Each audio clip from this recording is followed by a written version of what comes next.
안녕하십니까. 나이스 신용평가에서 발전산업을 담당하고 있는 박세영입니다. 오늘 말씀드릴 주제는 최근 정부에 의해 추진되고 있는 에너지 전환 정책이 LNG 발전사의 실적에 어떤 영향을 미칠 것인가에 대한 내용입니다.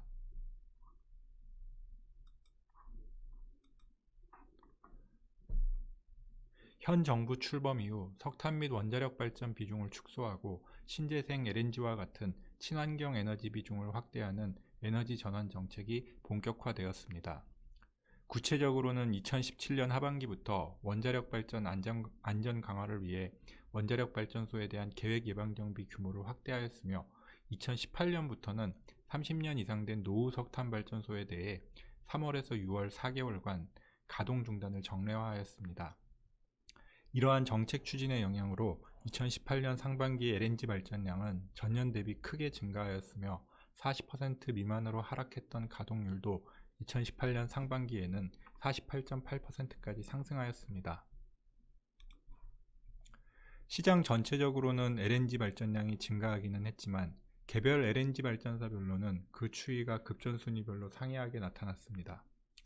아래 그래프를 보시면 포스코에너지, GSEPS, SKENS 계열처럼 직도입 LNG를 사용하는 발전기를 보유하여 급전순위가 높은 발전사는 발전량이 증가한 반면에 급전순위 중하위권의 발전사는 발전량이 전년 동기간 대비 오히려 감소하는 모습을 보였습니다.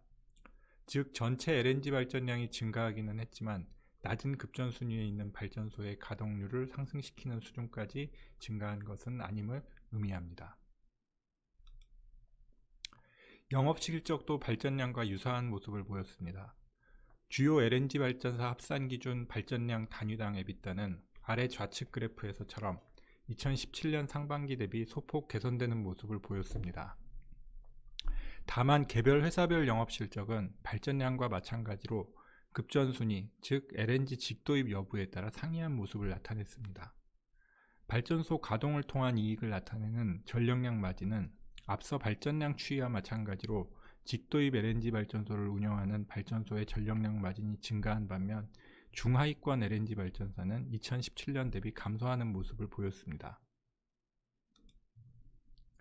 한편 재무구조 및 현금 흐름은 앞서 말씀드린 영업실적의 차이에도 불구하고 대부분의 발전사가 전년 대비 현금 흐름이 개선되고 차입금이 축소되는 모습을 보였습니다. 영업현금 창출력에는 급전순위별로 차이가 있었지만 그보다는 투자 부담이 예년 대비 크게 축소되면서 잉여 현금 흐름이 개선되고 차입금 축소가 나타났던 것으로 해석됩니다. 다음에서는 LNG 발전사의 실적 전망에 대해 설명드리겠습니다. 먼저 발전량 및 가동률 전망입니다. 단기적으로는 LNG 발전사의 가동률이 다시 하락할 것으로 예상하고 있습니다. 최근 가동률 상승은 원자력 발전소의 예방정비 확대가 가장 크게 영향을 미쳤는데 예방정비 규모가 2018년 하반기 이후에는 예년 수준으로 다시 축소될 것으로 예상되기 때문입니다. 따라서 40% 후반대까지 상승하였던 LNG 발전 가동률은 2019년 이후에는 과거와 같은 40% 내외 수준의 가동률로 다시 하락할 것으로 예상하고 있습니다.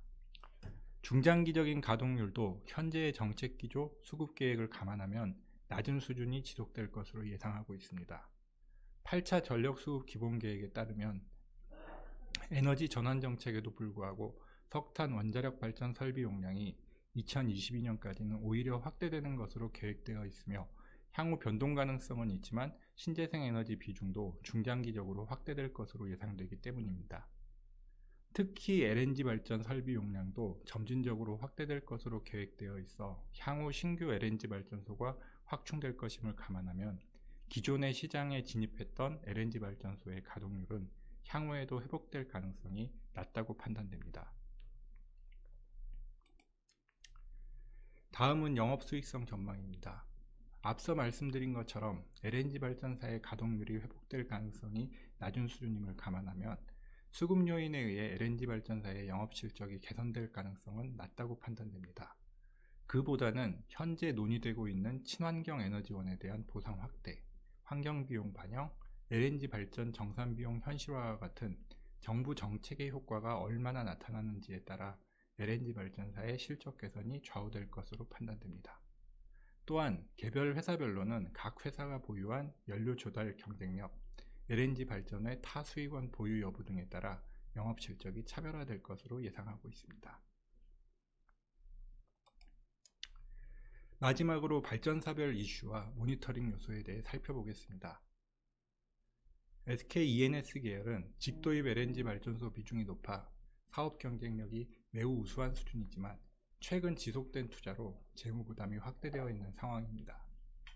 현재 추진 중인 파주 에너지 서비스의 지분 매각을 통한 재무 부담 완화 여부가 주요 모니터링 요소가 될 전망입니다. GS 계열도 직도입 LNG 발전소를 보유하고 있고 집단 에너지 사업을 영위하고 있어 사업 안정성이 우수한 수준입니다. 다만 재무적으로는 대규모 투자를 진행 또는 계획하고 있어 투자 부담이 높은 수준입니다. 따라서 이러한 투자에 따른 재무 부담 확대를 어떻게 관리해 나가는지가 주요 이슈가 될 전망입니다. 포스코 에너지의 경우 LNG 발전소의 경쟁력은 업계 최상위권 수준이지만 연료전지 부문에서 손실이 지속되고 있는 점이 회사의 주요한 사업 리스크입니다. 현재 회사는 연료전지 사업의 구조조정을 추진하고 있으며 따라서 구조조정 추이와 그와 관련된 사업 재무 위험이 어떻게 변하는지가 주요 모니터링 요소라 할 수 있습니다. 평택에너지 서비스와 포천파워는 각각 10사업에서의 사업성과 LNG 발전에 대한 제도 개선 추이 등이 주요 모니터링 요소입니다. 준비한 내용은 여기까지입니다. 경청해 주셔서 감사합니다.